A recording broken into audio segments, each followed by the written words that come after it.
Έπειτα από αρκετό καιρό επανέρχομαι με ένα νέο βίντεο στο οποίο θα απαντήσω σε όλα τα ερωτήματα όπως είχα υποσχεθεί. Ξεκινάμε λοιπόν με το πρώτο ερώτημα από την αγαπημένη Άντρεα. Στον τίτλο και στο εξώφυλλο έχω μια Ινδή μου γράφει με το όνομα Νίτια και στο πισώφυλλο περιγράφει τη ιστορία μιας Ελληνίδας και ενός Άγγλου που βρίσκονται και γνωρίζονται στην Ινδία. Ποιο ρόλο παίζει το όνομα και το εξώφυλλο σε love story? Εσείς νομίζετε ότι είναι μια Ινδή. Η αλήθεια είναι ότι είναι μια Ελληνίδα η οποία έχει ενστερνιστεί τον τρόπο ζωής και την κουλτούρα της Ινδίας. Είναι μια Ελληνίδα που διδάσκει και μιλάει άπτιστα χίντι και σανσκριτικά και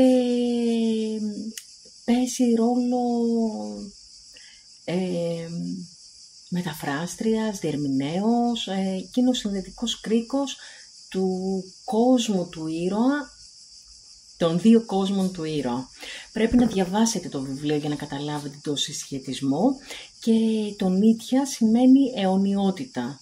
Μαζί με το για πάντα είναι ο σανσκριτικός τίτλος Νίτια αιωνιότητα, για πάντα, μια αιωνιότητα που και το για πάντα είναι, βοήθησα λίγο με την ελληνική μετάφραση.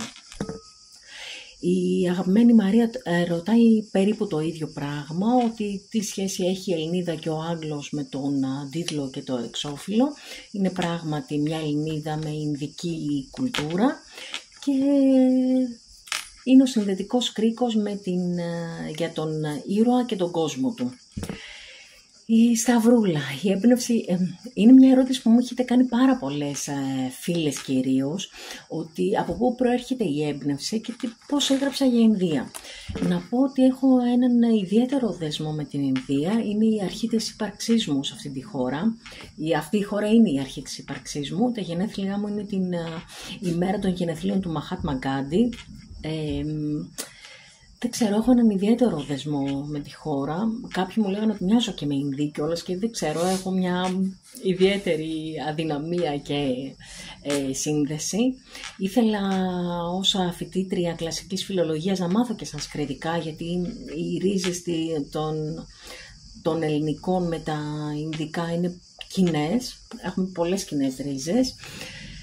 Ο πολιτισμός δεν το συζητάμε, είναι από τους αρχαιότερους, οπότε δεν ξέρω. Είχα δει και μια τηλεταινία πριν από 150 χρόνια που μου είχε κάνει μεγάλη εντύπωση, στη Λέλα Πολέμου. Ήταν ταινία εποχής που εκτελήσονταν γύρω στο 1940 κάτι στην Ινδία. Και με είχε συγκινήσει τόσο πολύ, μου είχαν μείνει τόσο έντονα εικόνες που πραγματικά ήθελα κάποια στιγμή μεγαλώνοντας, να γράψω μια ιστορία για την Ινδία. Οπότε πιστεύω όλα αυτά τα κομμάτια, όλη αυτή η αγάπη έγιναν αυτή η ιστορία. Συνεχίζουμε. Πρέπει να διαβάζω τις ερωτήσεις, δεν τις θυμάμαι απ' έξω, συγγνώμη. Η Κλειό, κάθε φορά ανυπομονή για το επόμενο βιβλίο, κάθε ιστορία διαδραματίζεται σε διαφορετική χώρα και μέρος Ελλάδας. Από πού έρχεται η έμπνευση και την τοποθεσία του κάθε βιβλίου? Δεν ξέρω, είναι σαν να μιλάει ο τόπος, είναι σαν να επιλέγει ο τόπος για να γράψω για αυτόν. Μου έρχονται τυχαία σημάδια, μηνύματα, κάτι γίνεται. Η Αλεξάνδρα, θέλω να ρωτήσω με ποια ηρωίδα από τα βιβλία σου ταυτίστηκες περισσότερο ως Έλενα? Είναι ερώτηση που τίθεται και αργότερα από κάποια άλλη φίλη. Η Ελβίρα είναι, το έχω πει νομίζω και παλαιότερα σε παρουσίαση, ότι η Ελβίρα είναι η ηρωίδα που με εκφράζει και είναι η ηρωίδα που είναι πιο κοντά σε μένα. Με αυτήν έχω ταυτιστεί, γιατί στο πέρα από τις σκιές, κατά έναν τρόπο έχω περιγράψει τη δική μου ιστορία μεγάλης αγάπης. Αλλά έδωσα με ιστορηματικό πλαίσιο και ευχάριστο τέλος. Ευχάριστη κατάληξη. Η Κατερίνα με ρωτάει πώς καταφέρνω σε κάθε βιβλίο να αντιμεταφέρω στους τόπους τους οποίους περιγράφω και εκείνη να ονειρεύεται να ταξιδέψει σε αυτούς. Είναι γιατί βρίσκω πάντα ανθρώπους που ζουν εκεί και με βοηθάνε εκείνοι μεταφέροντάς μου το συναίσθημα και τον τρόπο ζωής τους, ώστε να μπορώ να νιώθω ότι βρίσκομαι εκεί πέρα και να μπορώ να το μεταφέρω και στους αναγνώστες. Η Μαρία, στο νέο σου βιβλίο ήθελα να σε ρωτήσω αν σε πέδεψαν οι ήρωες και πόσο καιρό σου πήρε να το γράψεις. Νομίζω ότι αυτό μου πήρε τον περισσότερο χρόνο, όχι για να το γράψω κυρίως, για να το ερευνήσω θα έλεγα. Γιατί είναι πεδίο που δεν γνώριζα, η διπλωματία. Οι ήρωες δρούν και πράττουν στην Ινδία, επίσης ένας χώρος πολύ μακριά από την Ελλάδα και από την Ευρώπη γενικότερα, την οποία συνήθως επιλέγω ως τόπο δράσης εξέλιξης των ιστοριών μου. Δεν είχα πολύ βοήθεια σε αυτό το βιβλίο όσον αφορούσε στην Ινδία, τις τοποθεσίες, τα ηθογραφικά στοιχεία, την καθημερινότητα, το ντύσιμο, τη διατροφή. Είχα λίγο πρόβλημα, οπότε έπρεπε να ερευνήσω πολύ περισσότερο, ώστε να είμαι όσο το δυνατόν πιο κοντά στην πραγματικότητα. Και νομίζω ότι πραγματικά η ιστορία είναι ακριβής. Η Νάντια θα ήθελε πολύ να δει σε ταινία ή σειρά κάποιο από τα βιβλία. Με το συγκεκριμένο βιβλίο, αν θα το τολμούσα. Δεν είναι θέμα τόλμης. Νομίζω ότι πρέπει να ενδιαφερθεί μια εταιρεία παραγωγής. Εφόσον δεν το έχω κυνηγήσει, δεν το έχω επιδιώξει, δεν έχω μετατρέψει το βιβλίο σε σενάριο, δεν νομίζω ότι είναι και εύκολο να με προσεγγίσει από μόνη της μια εταιρεία παραγωγής. Νομίζω ότι περισσότερο πρέπει να το κυνηγήσω εγώ. Δεν το αποκλείω και δεν είναι κάτι που δεν το τολμώ. Θα το τολμήσω άμα έρθει μια όμορφη και αξιοπρεπής πρόταση. Η Νατάσα, έχει τύχει κάποια φορά απλά να μην μπορείς εύκολα να δώσεις τη λέξη τέλος. Και ποιος ήταν ο λόγος? Σε αυτή την ιστορία ήταν εύκολο να αποχωριστείς στους ήρωες της σελίδας του βιβλίου σου. Σε καμία ιστορία δεν είναι εύκολο, πιστεύω για κανένα συγγραφέα, να γράψει τη λέξη τέλος. Ζεις με αυτούς τους ήρωες μήνες, αν όχι χρόνια. Μιλάνε μέσα σου, έχουν γεννηθεί μέσα σου, τους μεταφέρεις, κάνεις διάλογο μαζί τους, υπάρχουν ως κομμάτι της ύπαρξής σου. Οπότε τη στιγμή που έρχεται η ώρα να βάλεις τη λέξη τέλος, νομίζω ότι είναι σαν να αποχωρήσεις ένα μεγάλο κομμάτι του εαυτού σου και αυτό είναι επώδυνο.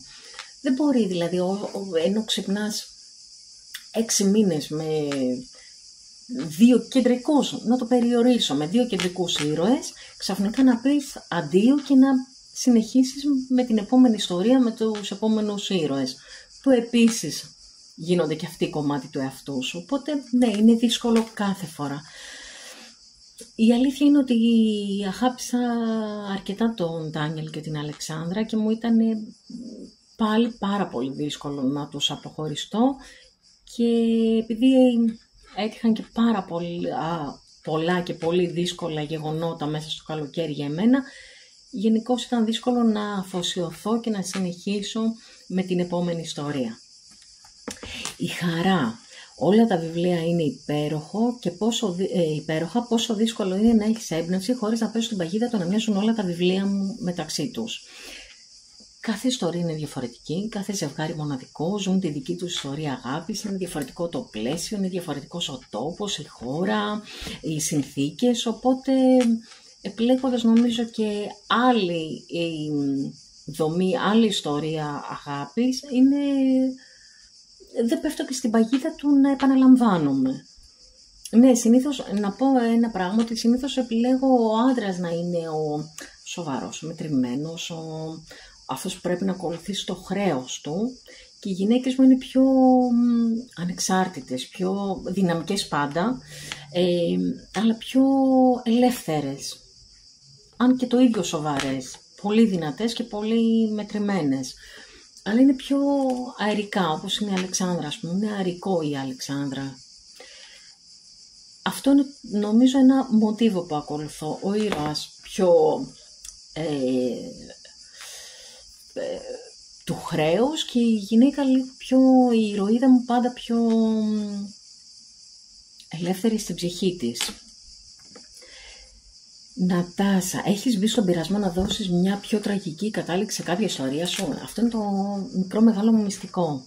Της καρδιάς σου πεπρωμένο, ήθελα να σας κάνω να κλαίτε μέχρι τέλους, ας πούμε. Να μην είναι ποτέ ξανά μαζί οι δύο ήρωές μου. Μέσα μου δεν γινόταν αυτοί οι δύο άνθρωποι να είναι ποτέ ξανά μαζί. Γιατί ήταν αυτός ο Σεμπαστιάν. Ήταν ένας ήρωας που ακολούθησε τόσο πολύ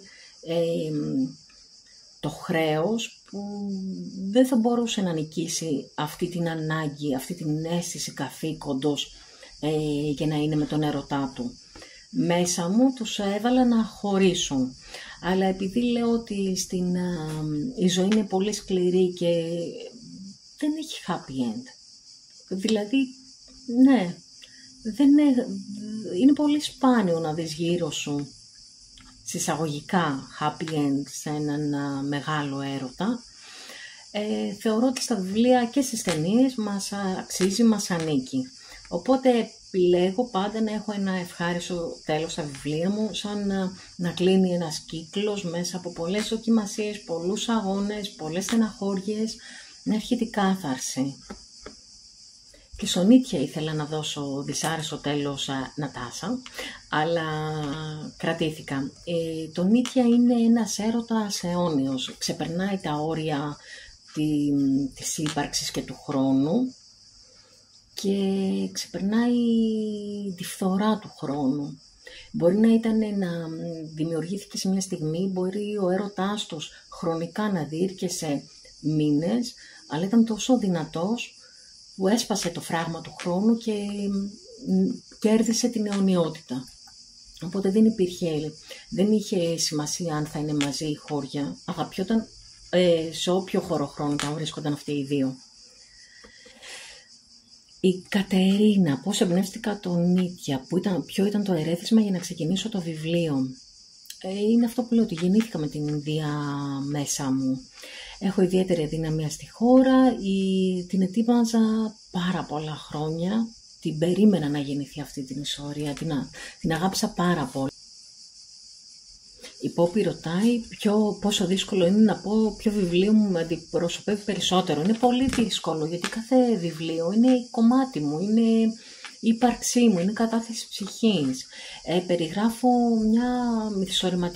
σε μυθιστορηματικό πλαίσιο μια πραγματική κατάσταση. Γι' αυτό πάρα πολλές φίλες και φίλοι μου λένε με αντιπροσωπεύει αυτή η ιστορία, μου θυμίζει κάτι δικό μου, γιατί είναι γεννημένη μέσα από πραγματικές ιστορίες. Οπότε, ναι, είναι δύσκολο να πω, γιατί κάθε τι αντιπροσωπεύει μια στιγμή της ζωής μου. Ακόμη και ανθρώπους που πέρασαν από τη ζωή μου. Η Δέσποινα, από πού εμπνεύστηκα αυτή την υπέροχη ιστορία, ποιο ήταν το έναυσμα για να την γράψω, το απάντησα προηγουμένως, είναι η αγάπη μου για την Ινδία και τα ερεθίσματα που είχα. Αν έχω ξεκινήσει να γράφω το επόμενο βιβλίο μου, επίσης με ρωτάει η Δέσποινα. Ναι, η αλήθεια είναι ότι έχω ξεκινήσει και τα δύο επόμενα. Είναι κάτι που με ρωτάτε και αργότερα από ό,τι θυμάμαι. Δεν έχω αποφασίσει ακόμη ποια ιστορία θα δώσω. Να ομολογήσω ότι δεν θα εκδοθεί βιβλίο μου τον Νοέμβριο λόγω της δύσκολης περίοδου που έχω περάσει. Δεν μπορούσα να αφοσιωθώ για να γράψω και γι' αυτό θα με δείτε συγγραφικά, εκδοτικά τον επόμενο Μάιο.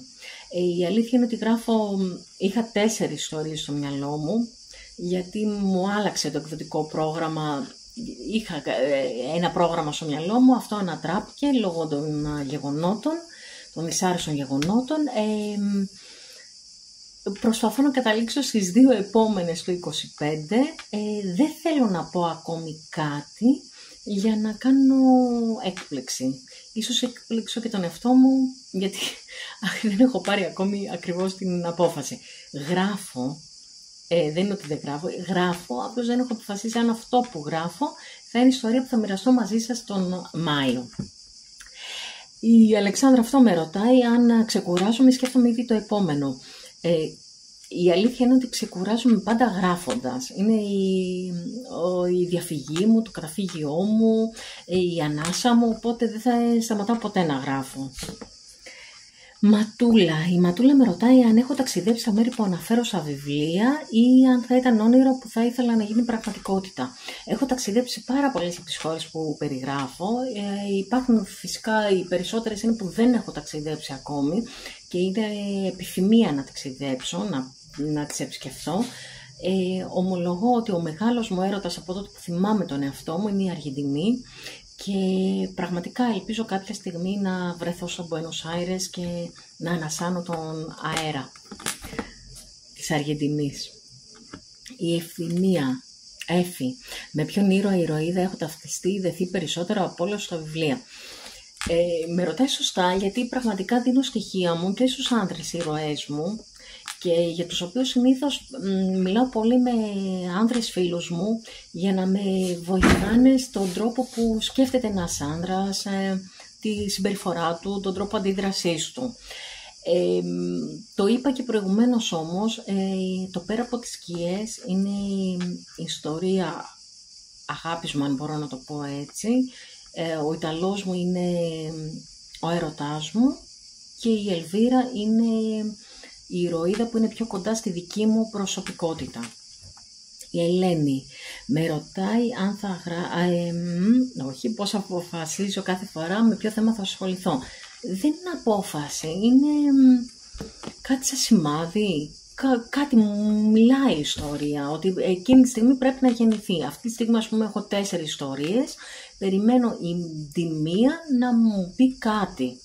Αν θα είναι μία από τις 4 δηλαδή, μπορεί ξαφνικά να μου έρθει η έμπνευση για κάτι επόμενο και να σταματήσω αυτά που γράφω.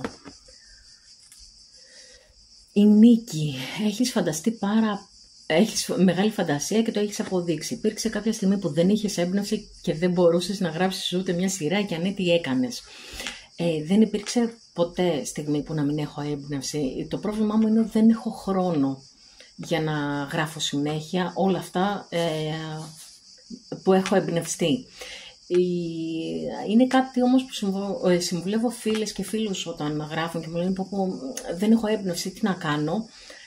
Να μην χάνουμε ποτέ την επαφή με το γραπτό μας. Μία λέξη, μια διόρθωση, το ξαναδιαβάζω αυτό που έχω γράψει. Μπορεί κάτι θα μου γεννήσει μέσα μου, θα μου ανάψει τη φλόγα ώστε να συνεχίσω και να μην κολλήσω. Βοηθάει η διαρκής επαφή με το γραπτό μας. Η Γιώτα, ποιος είναι αγαπημένος μου ήρωας των βιβλίων σου ever? Είναι πολύ δύσκολη ερώτηση. Θα ομολογήσω ότι είμαι ερωτευμένη με όλους τους ήρωές μου. Έχω μια δυναμία στους λατινογενείς ήρωες. Ξεπέρασα τον Ραφαέλο με τον Χουάν. Με συγκίνησε ο Αλεσάντρο. Αλλά νομίζω ο μεγάλος μου έρωτας είναι ο Σεμπαστιάν και τον πολεμάει λίγο ο Ντάνιελ. Αυτό δεν σημαίνει όμως ότι δεν έχω βαθιά μέσα μου τον Ανδρέα και τον Κρίστοφερ, τον Χριστόφορο, τον οποίο πραγματικά τον λάτρεψα. Σας είπα, είναι μεγάλο πρόβλημα, δεν μπορώ να αποφασίσω, καρδιά γκινάρα. Η Γεωργία, κάθε φορά μας ταξιδεύεις, ετοιμάζει κάτι καινούριο? Ναι, ετοιμάζω πολλά. Να πω κιόλας ότι επειδή δεν θα εκδώσουμε ιστορία τον Νοέμβριο, σκέφτηκα να μην χαθούμε, να κάνουμε διάφορα πράγματα ώστε να διατηρήσουμε αυτή την επαφή και την σχέση αγάπης που έχουμε. Ετοιμάζω πολύ όμορφες συναντήσεις από το φθινόπωρο. Θα ξεκινήσουμε από το πεδίο του Άρεως με το φεστιβάλ του βιβλίου και για πρώτη φορά συγγραφικά θα επισκεφθώ την Κύπρο με κάτι που ετοίμασε για τους αγαπημένους φίλους στην Κύπρο η Δέσποινα Ζουρκούνη. Είμαι πάρα πολύ ενθουσιασμένη και ανυπομονώ. Είναι η πρώτη φορά που το λέω και έχω πολύ ενθουσιασμό. Η Κατερίνα και η Κέτη με ρωτάνε πόσο δύσκολο ήταν το ταξίδι σε μια χώρα σαν την Ινδία, πόσο δύσκολο ήταν να αποτυπώσω αυτή την ιστορία στο χαρτί για μια χώρα σαν την Ινδία. Ναι, το είπα και πριν, ήταν το πιο δύσκολο ταξίδι γιατί δεν είχα βοήθεια. Τη βοήθεια που εγώ είχα στο μυαλό μου ότι χρειάζομαι. Η Κυριακή, το επόμενο βιβλίο σε ποιο μέρος διαδραματίζεται?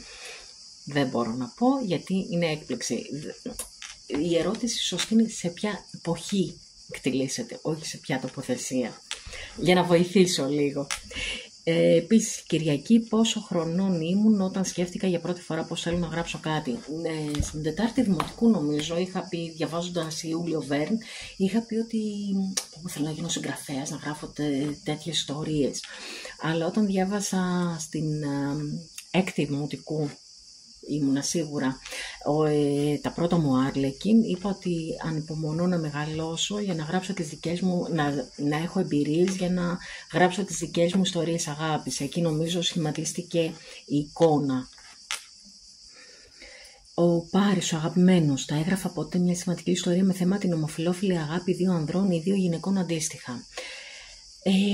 Τα δάκρυα του πάθους και το μετά τα δάκρυα του πάθους, πέρα από το κεντρικό ζευγάρι που είναι ο Ανδρέας και η Λιδία, έχουν ένα άλλο κεντρικό πρόσωπο, τον Γιώργο, που είναι ο καλύτερος φίλος της Λιδίας. Είναι όχι αδερφός, είναι κάτι παραπάνω από αδερφός. Είναι ομοφυλόφιλος, έχει μια ερωτική σχέση με τον Γκάρι, όπως περιγράφω. Περιγράφω επίσης τα σκαπανεβάσματα της σχέσης του, τον χωρισμό, την επανασύνδεση, την κρίση στη σχέση τους, το γάμο τους, που έγινε η Λιδία κουμπάρα, ας πούμε, και στο μετά τα δάκρυα του πάθους, την απόφαση να αποκτήσουν παιδί μέσω παρένθετης. Είναι, σε εισαγωγικά θα το πω, δευτερεύοντα πρόσωπα. Δεν ξέρω αν θα μπορούσα να γράψω αποκλειστικά μια αισθηματική ιστορία ομοφυλόφιλης αγάπης. Θεωρώ ότι θα την αδικούσα, καθώς ως τρίτη γυναίκα δεν θα μπορούσα να δώσω το βάθος και την έκταση που θα άξιζε σε αυτή την ιστορία. Και δεν θέλω άθελά μου να φανώ ασεβής. Οπότε, όχι, δεν πιστεύω ότι θα έγραφα. Από την άλλη πλευρά σκέφτομαι ότι ως μέλος της Αμερικανικής Ένωσης Αισθηματικού Μυθιστορήματος υπάρχει προϋπόθεση ότι ως straight δεν μπορείς να γράψεις ιστορία για ομοφυλόφιλη αγάπη. Είναι προϋπόθεση αυτή. Ο καθένας δηλώνει τη σεξουαλικότητά του και δεν επιτρέπεται ακριβώς για αυτό το λόγο, για να μην φανεί ασεβής απέναντι σε ένα αντικείμενο που δεν του ανήκει. Είπα και προηγουμένως, όπως μου ρωτάει η Ελένη, πώς μου ήρθε η ιδέα να γράψω αυτό το βιβλίο. Ήταν μια ιστορία που είχα χρόνια μέσα μου και ανυπομονούσα να την γράψω. Ομολογώ, τώρα το θυμήθηκα για να το πω, ότι ο ήρωάς μου ήταν εντελώς, στην αρχική σύλληψη αυτή η ιστορία ήταν εντελώς, όχι εντελώς, ήταν πολύ διαφορετική. Για παράδειγμα, ας πούμε, ο ήρωάς μου θα ήταν Βρετανός με ινδική καταγωγή, όπως ισχύει και τώρα, θα ήταν διάδοχος του Μαχαραγιά, αλλά θα ήταν καθηγητής στο Πανεπιστήμιο στο Νέα Δελχή, όπου θα ερχόταν η ηρωίδα μου για το μεταπτυχιακό της, στη γλωσσολογία, στα αχίντι και στα σανσκριτικά. Έτυχε να έρθει ο τέος πλέον πρόξενος Αργεντινής στην Ελλάδα, Νικολάς Πασαμάνης, στην παρουσίαση του της Καρδιάς στο Πεπρωμένο, και αναπτύξαμε μια επικοινωνία και φιλία και με βοήθησε να δώσω πιο πολύ ίντρικα και διπλωματία στο βιβλίο μου, να το αλλάξω, να κάνω τον ήρωά μου πρόξενο, και θεωρώντας ότι θα έχει πολύ περισσότερο ενδιαφέρον να μπλέξω τη διπλωματία με την πολιτική, τα ανάκτορα, μαχαραγιάδες σε μια ιστορία. Και νομίζω ότι εγώ τουλάχιστον την αγάπησα πάρα πολύ και πιστεύω από τα μηνύματά σας ότι και εσείς το ίδιο. Η Δόμνα με ρωτάει να πω 2 λόγια για το επόμενο βιβλίο μου, και 3 θα έλεγα, Δόμνα μου, αλλά θέλω να είναι έκπληξη. Επίσης η Δόμνα με ρωτάει, πιστεύω, λέει, πως κάθε βιβλίο έχει κάτι αυτοβιογραφικό. Σε ποιο βιβλίο βλέπουμε περισσότερο την Έλενα? Πράγματι έτσι είναι. Σε κάθε βιβλίο έχω μια διάθεση μοιράσματος. Να δώσω κομμάτια μου και στοιχεία μου, να μοιραστώ ένα μέρος της δικής μου ιστορίας, είτε είναι δικών μου ανθρώπων, είτε και δική μου προσωπικά. Να πω ότι το πέρα από τις σκιές και η Ελβίρα, όπως είπα και προηγουμένως, είναι καθαρά βασισμένη στην ιστορία μου με το χαρακτήρα μου. Η ιστορία αυτή είναι ένα μεγάλο μέρος καρδιάς μου. Η Ιρένα, ποιο θεωρείς ότι είναι το καλύτερο βιβλίο σου? Δεν υπάρχει περίπτωση να μπορώ να απαντήσω κάτι τέτοιο. Κάθε βιβλίο είναι ένα σκαλοπάτι, είναι ένα βήμα Αλλιώς ήμουν πριν από 7 χρόνια που εξέδωσα το πρώτο μου βιβλίο στη Silk και αλλιώς είμαι σήμερα, 13 βιβλία μετά. Γενικώς 22 ιστορίες μετά, μαζί με τα Αρλεκινέρος. Βασικά από όλα μπορώ να σας πω, ας πούμε, ποιο είναι το πιο αδύναμό μου. Υπάρχουν δύο ιστορίες, μία στα Αρλεκινέρος και μία στα Silk, που τις έχω αδικήσει και αισθάνομαι λίγες ενοχές γι' αυτό. Αλλά να πω ποιο είναι το καλύτερο, δεν μπορώ να το πω. Θεωρώ ότι κάθε φορά το επόμενο είναι και καλύτερο. Καλύτερο, διαφορετικό θα έλεγα. Η Θεοδοσία, τι ήταν αυτό που σε έκανε να πάρεις την απόφαση να γράψεις το πρώτο σου βιβλίο? Δεν ήταν απόφαση, ήταν ανάγκη. Σας είπα ότι από παιδί είχα πει ότι θα γίνω συγγραφέας μεγαλώνοντας και ξαφνικά είχα εικόνες, είχα δίψα να γράψω, να αποτυπώσω στο χαρτί πράγματα. Οπότε έτσι ήρθε και το πρώτο μου μυθιστόρημα. Ποιο είναι το αγαπημένο μου μέρος που έχω ταξιδέψει, ρωτάει η Έρικα.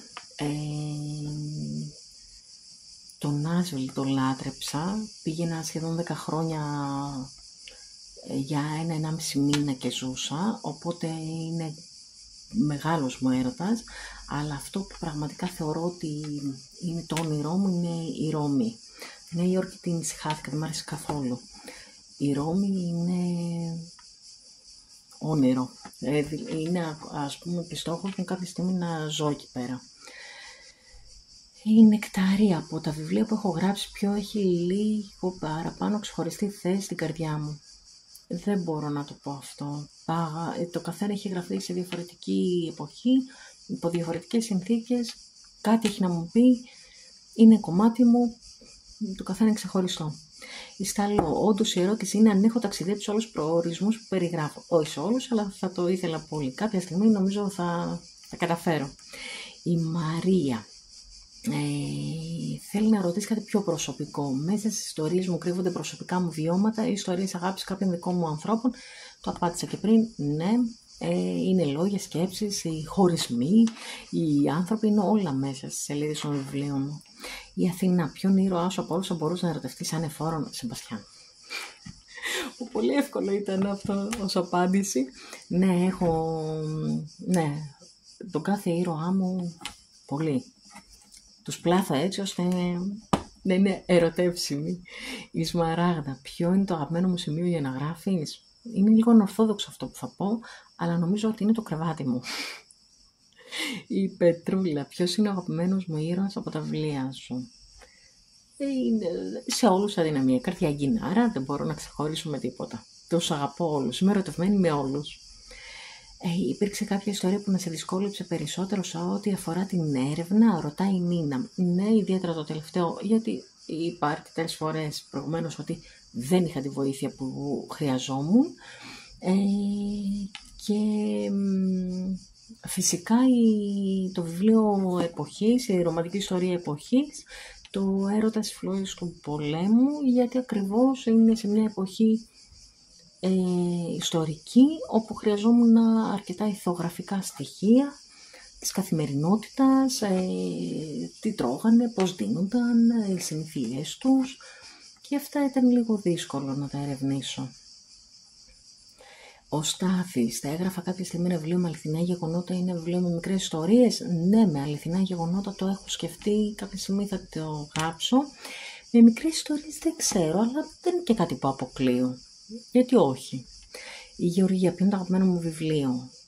Πολύ δύσκολο να το ξεχωρίσω, τα αγαπώ όλα. Η Τόνια, πώς ξεκίνησα τη συγγραφή? Ήταν όνειρο από μικρή, προέκυψε σε μια περίοδο της ζωής μου. Σας είπα, ήταν κάτι που ήθελα να κάνω από πολύ μικρή. Από τότε που θυμάμαι τον εαυτό μου είχα πει ότι θα γίνω συγγραφέας. Ήταν όνειρο, επιθυμία, στόχος. Εκπληρώθηκε με τον καλύτερο δυνατό τρόπο, νομίζω. Ακριβώς στην εκδοτική εταιρεία που ήθελα και ονειρευόμουν. Η Πέννη, τι σε οδήγησε στη συγγραφή του νέου σου βιβλίου? Είπαμε, η επιθυμία, οι αναμνήσεις, η ανάγκη, οι καταβολές. Η Φωτεινή, πόσο υπέροχο θα είναι και αυτό το βιβλίο σου. Φωτεινή μου, δεν ξέρω. Πιστεύω ότι είναι μαγικό και θέλω διαβάζοντάς το να το νιώσεις και εσύ αυτό. Η αγαπημένη Νίκη. Από τα βιβλία που έχεις γράψει, ποιο θα λες ότι είναι το αγαπημένο σου? Πολύ δύσκολο να το ξεχωρίσω. Αν πω κάποιο, σημαίνει ότι μειώνω τα άλλα. Δεν ξέρω, δεν θέλω να ξεχωρίσω κάποιο. Τα αγαπώ όλα. Η Μαρία, όσα περιγράφει στο βιβλίο για την Ινδία ανταποκρίνονται στην πραγματικότητα? Φυσικά, οι τοποθεσίες, οι γαστρομαρικές συνήθειες, ναι, είχα δίπλα μου την Ντέπη Βελαέτη και τον Στέλιο Λαϊνά από το εστιατόριο στην Ερυθρέα, το Little India. Οι άνθρωποι με καθοδήγησαν στις γεύσεις, ώστε και στα φαγητά που επιλέγουν οι Ινδοί και στις συνήθειές τους. Ακόμη ότι δεν χρησιμοποιούν μαχαιροπύρουνα, ότι τρώνε με πίτες, πιτάκια, τα πάντα. Όσον αφορά στο θεσμό του Μαχαραγιά, να πω ότι έχει αλλάξει. Δεν είναι πλέον ο μεγάλος βασιλιάς, γιατί ο Μαχαραγιάς αυτό σημαίνει μέγας βασιλιάς. Είναι κυρίως σαν διοικητικός ο ρόλος, σαν κυβερνητικός αξιωματούχος, σαν κυβερνήτης της περιοχής. Σε κάποια στιγμή επέλεξα τη μυθοπλασία, σε άλλα την πραγματικότητα. Τα έμπλεξα μεταξύ τους και νομίζω ότι η ιστορία βγήκε ονειρεμένη. Να υπογραμμίσω ότι όσον αφορά στα συνοικέσια και στους γάμους, ναι, δυστυχώς ισχύει αυτό που γράφω, ότι επιλέγουν τους συμφωνημένους γάμους. Παρόλο που ζουν για τον έρωτα, δεν έχουμε happy end σε αυτούς τους έρωτες, δυστυχώς. Και τα φιλιά δημοσίως, ναι, διώκονται σύμφωνα με τον νόμο και το Σύνταγμα και μπορεί ένα ζευγάρι που φιλιέται δημοσίως να περάσει τη νύχτα στο κρατητήριο. Η Κατερίνα ρωτάει αν θα με δείτε εκδοτικά σε κάτι πιο τολμηρό, ερωτικά. Όχι, Κατερίνα μου, αν περιμένεις ιδίως τον Σιμεώνε, όχι, στο έχω πει πάρα πολλές φορές, επιμένω στην αισθηματική λογοτεχνία. Δεν θα με δείτε εκδοτικά στη σειρά ερώτικα. Επίσης, η Κατερίνα ρωτάει αν όλα τα βιβλία, σημειώνει ότι όλα τα βιβλία μου σχηματίζουν μια εκπληκτική χρωματική παλέτα, με το πιο λαμπερό να έρχεται τώρα με τον Ήτια. Η χρωματική τόνη που δίνει τα εξώφυλλα στα βιβλία είναι προσωπική σου επιλογή? Φυσικά και όχι. Έχω την υπέροχη Άννα Σταθοπούλου που τα επιμελείται όλα αυτά. Είναι ο καλλιτέχνης πίσω από τα εξώφυλλά μας. Τα δικά μου τουλάχιστον σίγουρα. Την καθοδηγεί το περιεχόμενο του βιβλίου, ρωτάει πάντα το πιστόφυλλο, τις λεπτομέρειες, τα συναισθήματα και εκείνη εμπνέεται και δημιουργεί τα υπέροχα αυτά εξώφυλλα. Η Έλλη, τα ονόματα των ηρώων, πώς τα επιλέγετε? Είναι αγαπημένα ονόματα οικείων σας? Συνήθως διαλέγω ονόματα που έχουν κάποια σημασία για την ιστορία. Φυσικά θα είναι δημοφιλή σύμφωνα με τη χώρα για την οποία γράφω, αλλά επιλέγω να έχουν και κάποια έννοια. Δηλαδή, επέλεξα την Αλεξάνδρα, γιατί είχαμε τον Μέγα Αλέξανδρο που κατέκτησε τις Ινδίες και οι Ινδοί αγαπούν τους Έλληνες. Επίσης, μ' αρέσει να υπάρχει ωραίος συνδυασμός με την παρήχηση των ονομάτων, ας πούμε,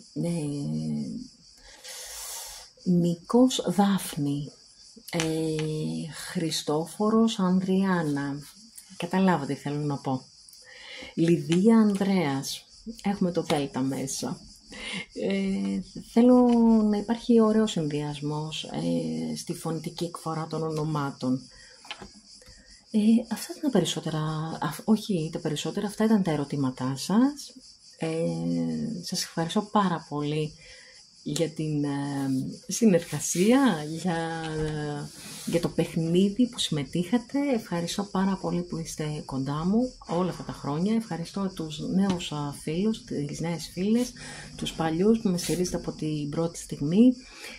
Ελπίζω να σας χαρίσω και συνέχεια πολύ όμορφα αναγνωστικά ταξίδια και να ζήσουμε μεγαλειώδεις, μεγάλες, μικρές, υπέροχες στιγμές. Ευχαριστώ για όλα. Είμαι ευγνώμων που είστε κοντά μου. Καλό καλοκαίρι, καλή συνέχεια καλοκαιριού μάλλον να πω. και θα τα πούμε από κοντά ή διαδικτυακά από το φθινόπωρο. Ευχαριστώ.